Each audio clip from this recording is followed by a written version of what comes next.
My Friend Pedro is a quasi-3D side-scrolling shoot-'em-up by Deadtoast Entertainment and Devolver Digital. In one sentence, it's the ultimate fusion of John Wick, Hotline Miami, and those weird 2008 stick figure animation videos that everyone used to watch. It's got just about every stylish action trope you could ever imagine, from dodging bullets to window breaches to ricochet physics. Devolver really has a track record of publishing some of my favorite indie titles in the past few years, starting with Hotline Miami, and then later on with games like Broforce, Enter the Gungeon, and most recently Katana Zero. And if the official Devolver stamp of approval isn't indicative enough of its quality, then the fact the game sold 250,000 copies in just 7 days should definitely warrant at least a look. I'm Rusty, and this is a full in-depth analysis and review of My Friend Pedro. Let's get going.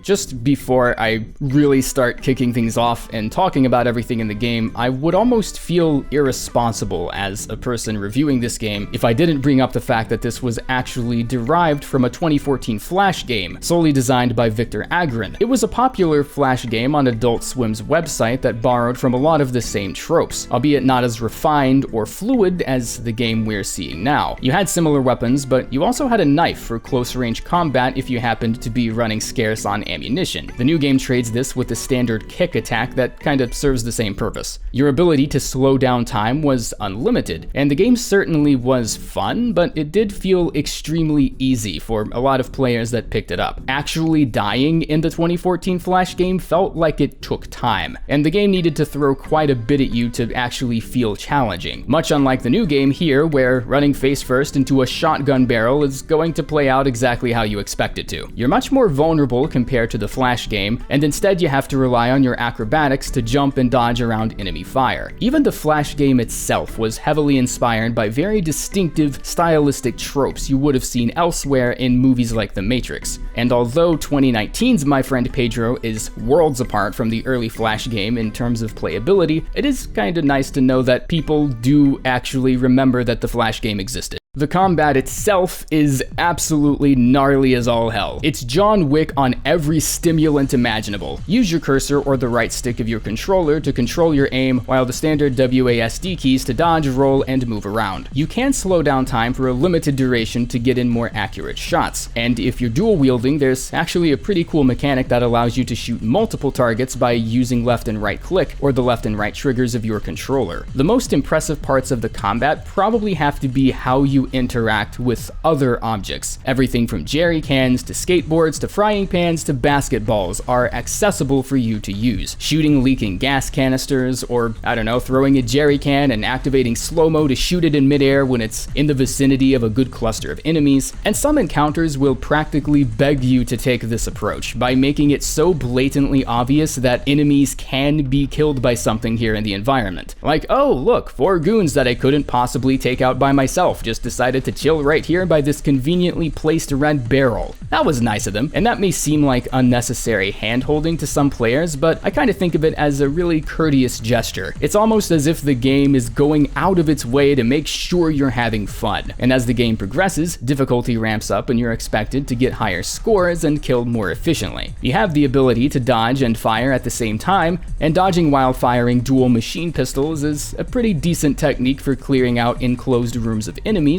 Granted, that approach definitely isn't going to earn you as many style points as well-placed headshots or kicking a frying pan into someone's face, but it's a simple and acceptable plan that usually gets the job done. You can also use ricochet physics and shoot metallic objects to kill out-of-reach targets, and also kick objects like basketballs and skateboards into your enemies. And this is probably the funnest facet of the game's combat in my opinion, because holy hot damn. If there were ever a moment in my life where I actually felt like John fucking Wick, this would have been it. I've yet to find anything in this game more satisfying than just casually riding a skateboard down a half-pipe-ish sort of levelscape when suddenly the track I'm on drops off and the game prompts me to kick my skateboard right into the head of the poor oblivious fool directly under me. You can kick frying pans and other metallic objects up in the air and use it as a ricochet service for some especially stylistic kills. No need to even worry about what direction the pan is facing, because as long as you're shooting the object, the bullets will naturally fly toward towards whoever is closest. Honestly, they could have passed this out as a physics simulator project, and I probably wouldn't have asked any questions. You've got access to a pretty okay variety of different weapons. It's not the biggest selection in the world, but I think there would be less of a point to killing stylishly if the game gave you this big-ass, easy-button rocket launcher. You're given pistols, twin SMGs, an assault rifle with grenades, a shotgun, and a sniper. And one thing I really think this game nailed is the pacing at which you discover each weapon. The arsenal itself is actually kinda limited, but it doesn't feel that way, because you don't sweep up all the obtainable weapons in the first few missions of the game. Hell, you don't even encounter sniper-based enemies until the final endgame area. Every weapon has its own utility, and some will expectedly perform better than others in certain environments. The guns are spaced far enough apart that discovering a new gun actually feels like an event. It's a window to an entirely different combat approach. It's more than just, oh, another rinse and repeat version of an SMG that's slightly different from what I was already using. Cool, let me add that to my fucking collection. There are also metal grates and weak walls you can use to shoot through, and despite not always being able to properly tell what your bullets will and won't pass through every now and then, it does open some extra opportunities to dispatch certain enemies in really creative ways. And even the puzzle elements aren't all that bad, honestly. They do feel sort of ham-fisted occasionally, and the focus suddenly becomes more on pressing certain buttons when you were just playing out a scene from The Matrix 10 seconds ago. So the change from combat to puzzle can sometimes be a little disorienting, but I mean, hell, even the puzzle elements of certain missions usually give you something to shoot at, so people with no interest in puzzles aren't completely bored. And I can actually really respect that that's something they've thought about. Most puzzles and platforming sections still involve shooting at and or killing something in your way. There are definitely some parts where the focus is more on timing jumps or platforming or figuring out puzzles than actually being in combat, but the action still remains a steady constant.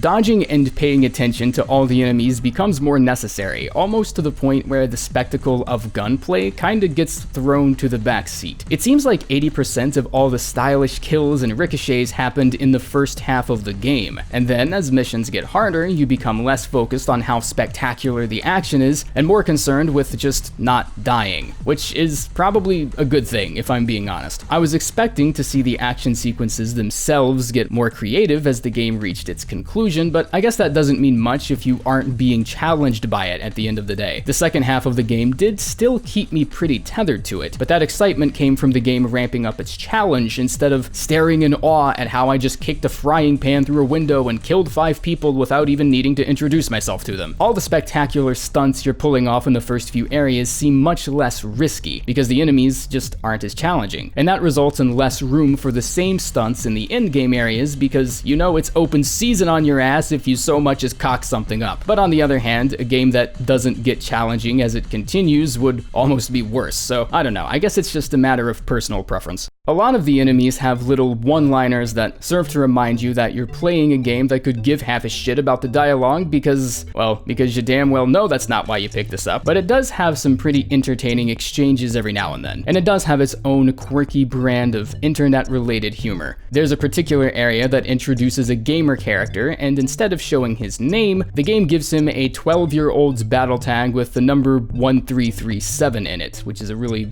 I'm not gonna explain that, fuck you. He gets mad at some arcade game and he responds to dying by literally pulling a sword out of nowhere and cleaving the machine in half. The jokes are outdated and are implemented about as discreetly as revving a jet engine in a hospital waiting room, but I guess that's kind of the point, isn't it? A game with a silent protagonist being lectured on mental health by a sentient banana doesn't really have the liberty to take itself too seriously. Introducing a faction known as the hardest of hardcore gamers that say things like "get wrecked, noob," dissing the classic sewer level trope, and a group of enemies called the Haters with insults more hurtful than what I've even seen from half of you fucks. You spend a good portion of the chapter exchanging fire with a bounty hunter in a fucking Santa suit, for shit's Christ. It may not be dishing out mic-dropping George Carlin levels of comedy, but the surface level internet jargon and jokes give the game a really specific personality, and hey, if anything else, they're at least doing a good job demonstrating self-awareness. It's not really here to tell a convoluted Mass Effect level story. Its only real focus is, hey, see that shit? Kill that shit. Kill that shit now. It's definitely not a game that would take you more than a couple hours to beat, especially if you couldn't be fucked with its arcade-style score system that damn near demands perfect accuracy and skill from the player. I actually cranked through this game, secret ending included, in a single sitting just a couple nights ago, and it only took me a couple hours. And despite the game being extremely shorter than I was expecting, I can't really say that I was underwhelmed by it, because just about every combat sequence has such a huge amount of substance. You can be dodging 16 bullets, ricochet a shotgun blast off a sign and into a sniper's face, all while nonchalantly kicking a skateboard into the fat pistol-wielding oaf in front of you. And none of that is even gonna take you more than like 3 seconds. So even though the game was technically a short playthrough, the layered combat system and physics, coupled with its replay value, definitely adds some more meat to the bones per se. I also think it's actually kind of a good thing that the game is this short, because if you're a stickler for big numbers and you like seeing your name on leaderboards, this game is going to have a ton of replay value for you. The missions fly by pretty quickly and don't take more than 2 or 3 minutes on average to run through, so there's a much stronger temptation to go back and replay a mission, if only to undo that bullshit C rating the game just gave you. I'm naturally the type of person that obsesses over high scores, so if you put a score system in front of me while I'm playing, I'm only ever going to be satisfied with myself when I see that number bleeding into my health bar on the other side of the screen. Come to think of it, I think that's why I enjoyed Hotline Miami so damn much. If you're the type of player that obsesses over getting on the leaderboard, and you like the suspense of watching the numbers accumulate your score at the end of the mission, knowing you can skip it but you won't because you hate yourself, then My Friend Pedro definitely does that very well. I'll go ahead and say this much about it. It definitely doesn't feel like a lenient grading system, but it is fair. At no point did I ever get a C on a mission and didn't instantly know what I did to deserve it. Yeah, numbnuts, you would have been on track to a solid B- if you hadn't leapt to your death thinking a platform was going to save you, you fucking animal. But you know, all that said, as much as I'm riding this game's banana right now, I don't think my time with the game came without its minor share of grievances. The animations themselves do seem a little clippy at times. It certainly doesn't subtract from the enjoyment I had with the game, but every now and then I would get ripped away from the immersion because I would see my leg clip through a wall, or my arms would start bending in a way they aren't supposed to because of how I was aiming. But the collision physics do work well, especially for it being such a stylish action game where collision accuracy and good hit detection is kind of important. And the only glitches I saw while playing were minor at best and didn't really do anything subtracting to the major scope of the game.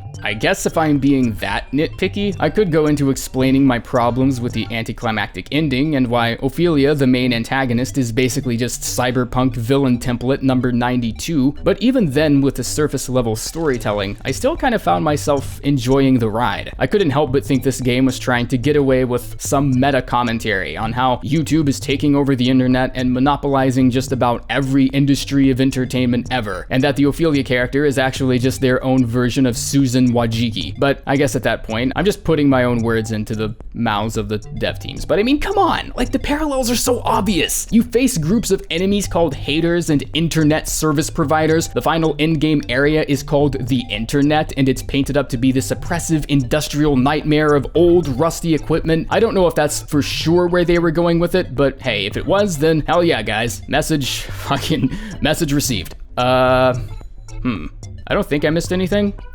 Yeah, I think we're done. I also don't like giving games a certain score of 1 to 10 because I feel like that doesn't really say anything that helps anyone come to a decision on whether or not they're actually going to enjoy it. So I'm just gonna say, if the B-roll footage you saw in this video looked exciting, then I don't know, just pick it up, I guess. Okay, bye.